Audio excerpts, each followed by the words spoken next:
how's it going, guys? My name is Zach with the Movie Castle, and today we're going to be taking a look at The Outer Limits Episode 2, and this one's entitled The 100 Days of the Dragon. Let's open our handy-dandy DVD insert and read a little bit of the basic information. The episode was directed by Byron Haskin and stars Sidney Blackmer, Phillip and Mark Roberts. The episode originally aired September 23rd all the way back in 1963. And I have to say, this episode came out pretty cool. It's a conspiracy theory episode. What if the politicians we trust aren't really who they say they are? What if they don't have our best interest at heart? And what if there are big, elaborate schemes going on behind the scenes? Yeah, what if? That would be terrible, right? Right?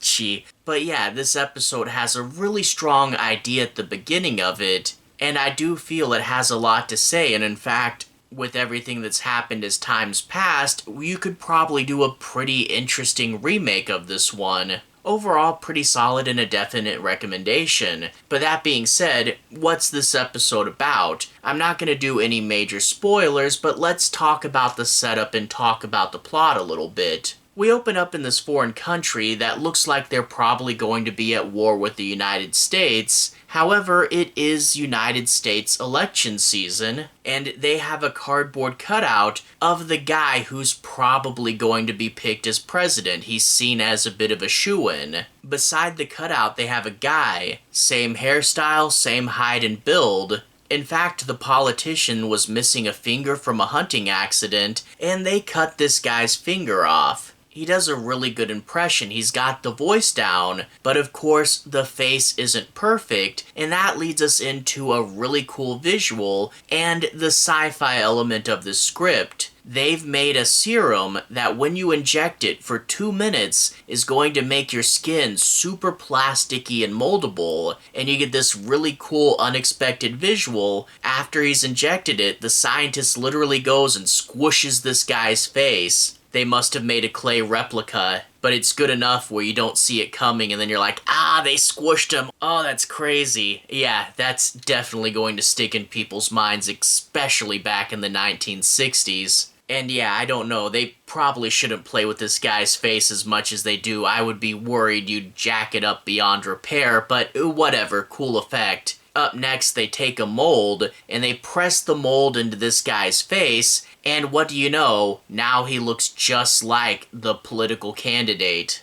We then cut to the real candidate, and he seems like an honest, hard-working man. He wants to win the election. Everyone's telling him it's a sure thing, but he's still saying we need to work hard. Eventually, his entourage leaves him, and he's alone in a hotel, and it turns out the spies are in the room right across the hall. Yeah, that is one thing that might need to be updated. If you remade this episode today, there's no security for this guy, and he doesn't even lock his door, so the spies literally walk in the middle of the night. You really need sci-fi, I guess, just to get people to think about things like this. Hey, don't leave your doors unlocked. Terrible, horrible things could happen. Well, the guy breaks in, and he looks just like him. The shock is enough to overpower him. They inject the politician with the serum, change his face, and then shoot him, and they get rid of the body, saying it was an assassination attempt. But now they're swapped out. Now the politician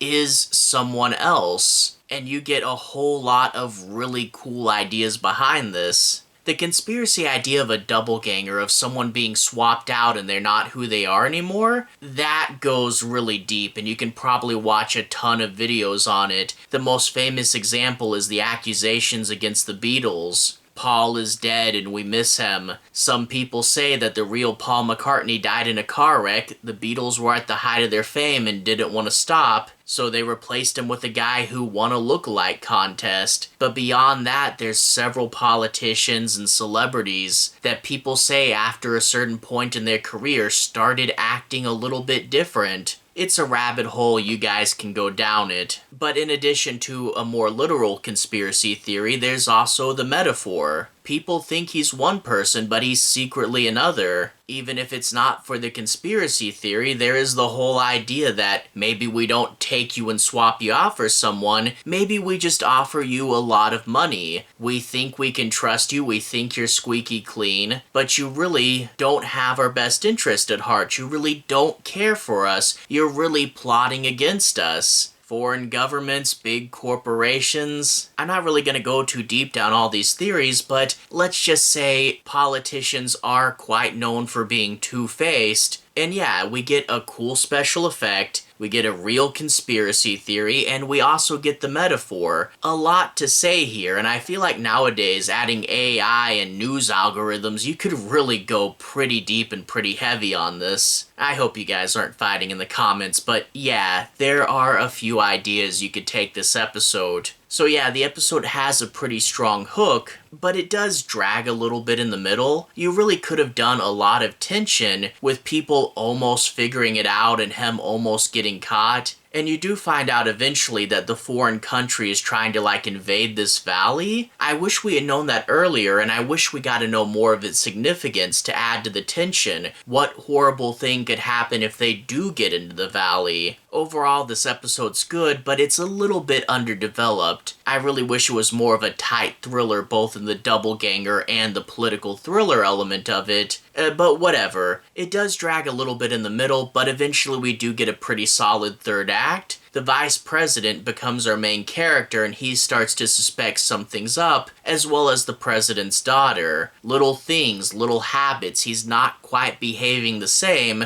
and of course politically he's starting to make compromises. And you do get the conspiracy angle. If he was not himself, how would we know it? How could we prove it? And it does lead again to a pretty fun finale. Overall, as I said at the top, it's not a perfect episode, but it does have a really strong idea driving it. Doppelganger stories are always going to be cool, and this is going to be the Outer Limits episode where they squish that guy's face. And a lot of children who saw this probably wound up getting traumatized, but that's what TV is for. Anyway though, solid recommendation from me, a really cool episode. I do wish it was pushed a little farther and was a little more tense, but whatever. A super strong idea, really cool. I can definitely recommend it. But all that being said, to everyone who's watched so far, thank you for watching. To everyone who's liked and subscribed, thank you. You really are helping the channel out. I'll leave a relevant playlist on the bottom. If you guys want to see more videos kind of like this, feel free to click right here and see more. Anyway, have a good day. I'll see you guys again very soon. Playlist here. Have a good day now.